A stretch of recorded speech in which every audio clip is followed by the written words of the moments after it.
This is an interview with Mr. Rudolf Hertz on January the 12th, 1997. The interview was taking place in Floral Park, County of Queens, New York, United States. The interview will be in English. My name is Kathleen Moran.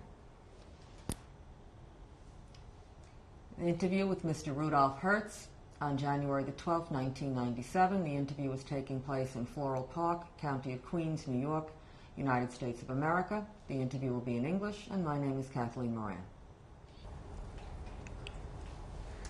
Mr. Hertz, I'd like to thank you very much on behalf of the Shoah Foundation for giving us this interview this morning. Would you please tell us your name and spell it? Rudolf Heinrich Hertz. The last name spells H-E-R-T-Z. The first name Rudolf, R-U-D-O-L-F. The middle name Heinrich, H-E-I-N-R-I-C-H. And when were you born? I was born on February 4th, 1917. And where were you born? I was born in Göttingen, G-O-E-T-T-I-N-G-N, which is a university town in central Germany, where my father was teaching physics and mathematics. How old are you now, Mr. Hertz? What? How old are you now, Mr. Hertz? I'm going to be 80 years old next month. Thank you. Now, Mr. Hertz, I'd like to talk to you about your parents. Would you first tell us your father's name? My father was Paul Hertz. And when was he born? My father was born in July 31st, 1881. And where was he born? He was born in Hamburg. In Germany? In Germany. Would you tell us something about your father? Well, my father was a physicist. He came from a family of scientists, and should I talk about my family first? Please do. Why don't I talk about my family first? It gives you an idea who my father was. My family lived in Hamburg since the late 1600s. There was a distant cousin of mine who worked on the family history from 1927 on till 2 years ago when he died. His name was Hertz. He produced a family tree which is about 20 pages long. And the family tree shows that the family came originally from Hildesheim. And the family was originally named Hertz Hildesheim. It became a great Jewish family in Hamburg. The oldest relative on this tree is a man by the name of Samson Hertz, who, according to documents, was in Hamburg in the year 1670. His descendants became leaders of the Jewish communities. There were several Jewish communities in Hamburg and in Altona. And in the 1700s, the Hertz family were busy in the banking business. They had several banking firms. The banks were closed by Napoleon when Napoleon conquered Hamburg in 1805 or 1806.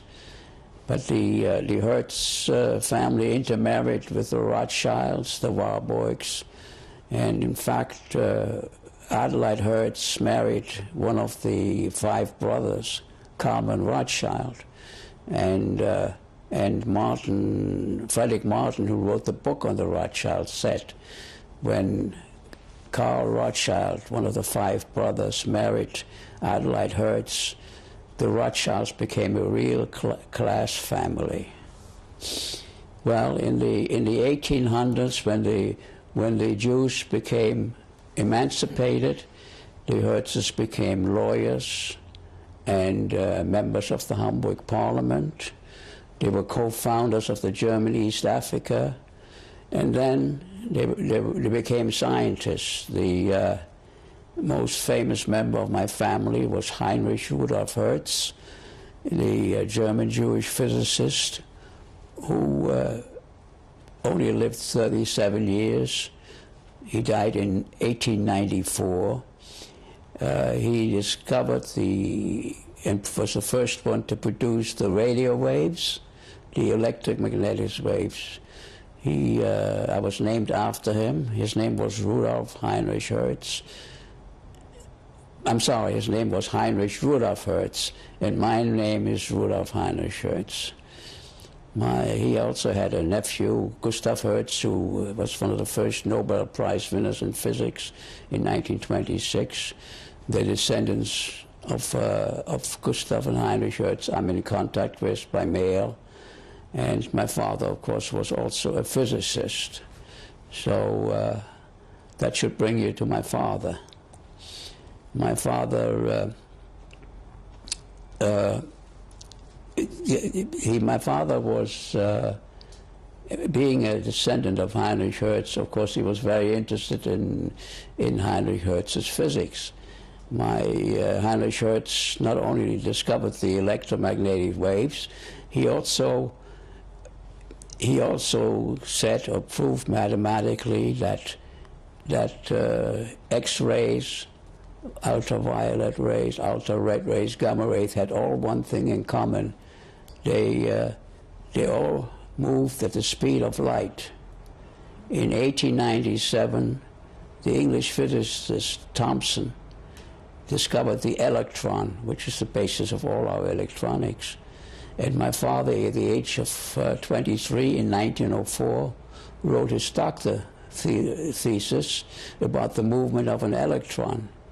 My father was the first one one of the first ones to show that an electron also could move at the speed of light. Well, my father studied under a cousin by the name of Max Abraham, who was also a great physicist, and who had started the electron theory. And my father's experiments were part of the electron theory. This was 1904. In 1905, an unknown clerk at the Bern patent office by the name of Albert Einstein wrote a paper called The Electrodynamics of Moving Bodies, also known as Special Relativity. And that was in conflict with the electron theory of Max Abraham and my father. There was a 10-year struggle in the scientific journals between Max Abraham and Albert Einstein. But my father, at a very early time, was convinced that Einstein was right. So he got to know Einstein when he still was a clerk at the patent office. He got to know his wife, Mileva, and he associated with him. In 1910, my father wrote a paper on thermodynamics, and in the last paragraph of the paper, he criticized Einstein, and Einstein wrote him 2 letters saying it wouldn't be nice to have a fight in the scientific journals. Why don't we meet? So they met at a very well-known meeting, which is just written down in the history of physics. They met at the restaurant of the railroad station in Bern, and they straightened out their differences, and Einstein published a 3-page paper entitled Remarks about Paul Hertz, Paul Hertz's paper on thermodynamics. Since then, they were very close friends. And in 1912, my father had a discussion with Einstein about Einstein's disagreement with Planck's theory. Einstein wrote him a letter saying that I'm going to talk to you about this, but first I have a walking tour through Switzerland. Now afterwards you meet me. So it turned out that the walking tour with Switzerland was Einstein's famous trip with Madame Curie. But afterwards he evidently met my father. In 1916, Einstein had a problem with general relativity, a mathematical problem. He came to Göttingen, where my father was teaching mathematics and physics. My father worked under a man by the name of David Hilbert, who was probably the greatest mathematician of this century, who also worked on general relativity.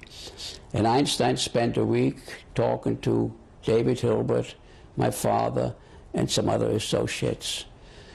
And then that was all known until a few years ago, when an editor of the Einstein paper and his associate by the name of Don Howard and John Norton took apart two letters which Einstein wrote to my father, two 4-page letters, and they reconstructed my father's letter to Einstein, and they say that my father gave Einstein the solution to one of the problems he had with general relativity. But Einstein, in the second letter, disagreed with my father, and then he published the paper without my father's solution. Well, my father never said anything about it until about 5 or 6 years later, when he published a book on Helmholtz's papers on philosophy and mathematics. And there's a little footnote in which he said something to the effect, it is wrong to say, like Einstein, that the universe has 4 coordinates. It's all right to do it with 3. That's the only thing he ever said. While this correspondence went on with Einstein and my father in 1915, there was another correspondent with Einstein and my father. Einstein was a Swiss citizen. And here was World War I, and Einstein was a pacifist. So he tried to persuade my father to join a pacifistic movement. And my father says, I can't do that. I'm employed by a university. I'm going to lose my job if I do that. So Einstein wrote a very insulting letter to my father, called him a coward, a man without a backbone. And so my father wrote to him and says, look, if you feel like that, I'm not going to correspond with you anymore. Well, that was the last thing Einstein wanted to happen. He needed my father's correspondent, so he sent a very apologetic letter to my father. Of course, I have all those letters. And let's see what else. Einstein really was very important to my father's whole development. My father dealt in the field of statistical mechanics, which was one of Einstein's first part of physics. And later on, my father worked on the electron theory. He worked on statistical mechanics. He worked on the fundamentals for the EKG. And he knew Einstein during the 20s. In the 20s, my father wrote Einstein a letter. There was a revolution in Hungary, and there was a physicist whose life was threatened because of the revolution. Einstein should make an appeal to one of the papers, which Einstein did. What Einstein wrote my father, it's lost, I don't know, I don't have it. In 1923, my father wanted to leave his job at the university, and he went to Einstein and said, I'd like to have a job in the telephone laboratory, just like similar to Bell Lab in America. So Einstein wrote him a letter saying that Paul Hertz is one of the sharpest theoretical physicists in Germany. And he said to my father, you may never get the job, but you can always sell my letter. Well, we never sold the letter yet. We haven't sold the letter yet. In 1933, my father lost his job.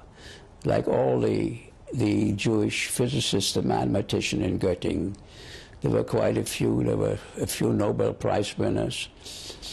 And my father was looking for a job. And in 1934, Einstein was offered a job in Geneva. And Einstein was afraid to go to Geneva. He was afraid to be kidnapped by the Germans. So he recommended my father should get the job, which my father got. And in 1935 and 36, my father got a job at the University of Prague to teach. And then he couldn't find any more jobs. The American committees ran out of money. And finally, when when during the Munich crisis, we asked my father to come to America. He didn't want to leave Germany. He had a lot of money in Germany. He thought Hitler's going to blow over. But during the Munich crisis, we sent him a telegram to come. And what happened here was he couldn't get a job. He was a broken man. He was physically and mentally just exhausted from the fact that he had lost his job, everything. His whole world had collapsed and everything. And he finally died in Philadelphia. He was a broken man. If he didn't have the money for his funeral, and the physicists in Princeton, including Einstein, collected money for his funeral. And Einstein, who was a great man, and he only signed his name to typewritten letters, he sat down and by hand he wrote a one-page letter to my mother, beautifully written in green ink, and he said something to the effect that the work of your husband impressed me because it was as clear as light, which goes back to Heinrich Hertz's speed of light and everything. And my mother, who of course remembered Einstein personally, was invited to Princeton for lunch many times after my father died. And they reminisced about the fact that Einstein would come to my parents' house in Göttingen. After dinner, my father and Einstein would walk around the block and discuss. And to Einstein's 75th birthday, my mother wrote a letter to Einstein saying that my husband always said that the meetings with you privately were the greatest of his life. That was my father's relation to Einstein, which was really very important to his whole history. Most of the letters are published now in the Einstein papers. And I've done a lot of research on my father. In the last 30 or 40 years, I've done research on my father. I checked his whole correspondence with all the scientists. I have a lot of original letters now and everything. And I took all his papers and publications and unpublished things, and I helped to create a Paul Hertz collection at the Hillman Library of the University of Pittsburgh. And that's where we're at now. It's not finished yet. They made an inventory of all the assets and of all the papers they have, and hopefully it's going to go on microfilm and be available to scientists. That was my father. Okay. And now would you tell us about your mother? What was her name? My mother was Helena Markiel, M-A-R-K-I-E-L. And when was she born and where? She was born in Hamburg on September 9, 1891. Would you tell us something about her family? Well, her family, her mother's family came, the name was Hesdorfer. They came from Mainz, and they claimed that they came to Germany under the Roman. And my mother's father's, the Markiel, they spell their name in America Markel, M-A-R-K-E-L. It's the same family. My great-grandfather, Salomon Markel, came from Lithuania. He was a banker he moved foreign currency between Germany, Russia, and Lithuania. And he came to Hamburg in the 1850s. And he had 4 sons and 1 daughter. And the 4 sons started a banking business called Markel Brothers. And there was my grandfather, Joseph, who was not only in the banking business, he was also a medical doctor. And there was his brother, Meyer in Hamburg, and they sent two brothers, Jacob and Gerson, to New York in 1881 to learn the banking business from a cousin. My grandfather, the banking business originated really as a steamship business. They would take the immigrants from Poland, from Lithuania, from Russia. They put them up in a camp in Hamburg, and then they would send them to America when the passage was arranged. And after a while, they would also transfer money to America to the other brothers.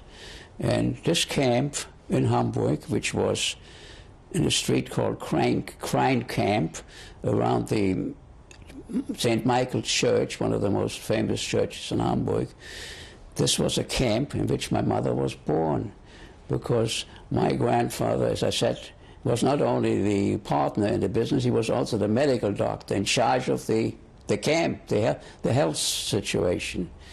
And in fact, my grandfather always used to tell me this story about the cholera in Hamburg, when there was nothing they could do against. All they could do is drink tea. And they had a saying in German, abwarten und Tee trinken. That means to wait and drink tea. Well, anyway, so they started this banking business, and in the 1880s, and they became a private bank in New York and in Hamburg, Markel Brothers. In World War I, the bank had to be separate, the partnership had to be separated because Germany and America were enemies. So it became Markel Hamburg and Markel New York. And in 1926, the New York part became the Merchants Bank of New York, which I worked for the last 60 years. Now, my mother, she was born in 91. She went to study in Heidelberg, in Marburg, and she met my father. And my father, who taught physics, it convinced her that she would be better off marrying him than continue her study in physics. And very interesting enough, my father's, besides Einstein, my father's closest friend was Ehrenfest, and Ehrenfest had a wife who became a very famous physicist, and Einstein's first wife were also physicists. But my mother, my mother didn't know Einstein's first wife. I don't think she may have, but she certainly knew Ehrenfest's first wife, and they were all physicists. But my mother was convinced by my father that she couldn't do physics. However, after the children were born, my brother, I, my sister, in 1927, my mother started to study psychology and education, and she got a doctorate degree in psychiatry. And when Hitler came, she got involved with the Jewish children's transport. She helped a lot of transport. She accompanied them from Hamburg to New York. And not only that, when my father was teaching at the university in Geneva, she studied under Piaget, who was a very great psychologist, and who was the first one to invent the Rorschach test. My mother had, when she came to America, had the Rorschach test, but she didn't have the push to get it through.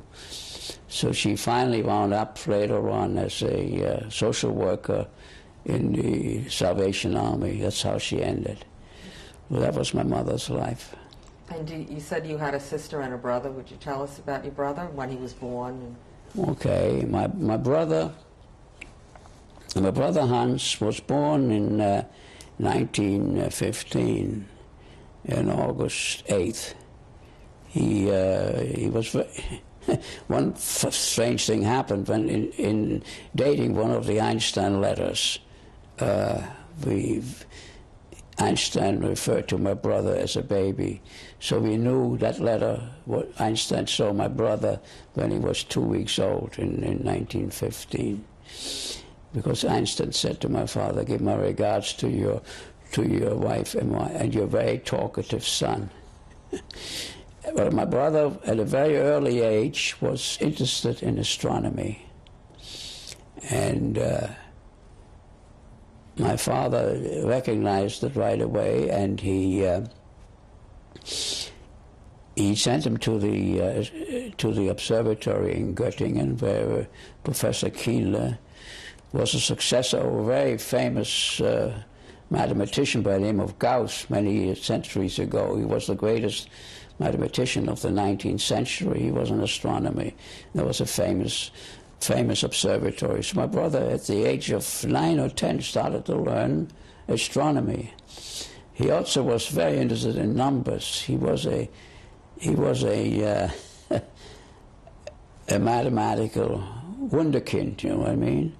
You meet him on the street and says, Hans, I was born on February 1st, 1917. He'll say, that was a Sunday, like that.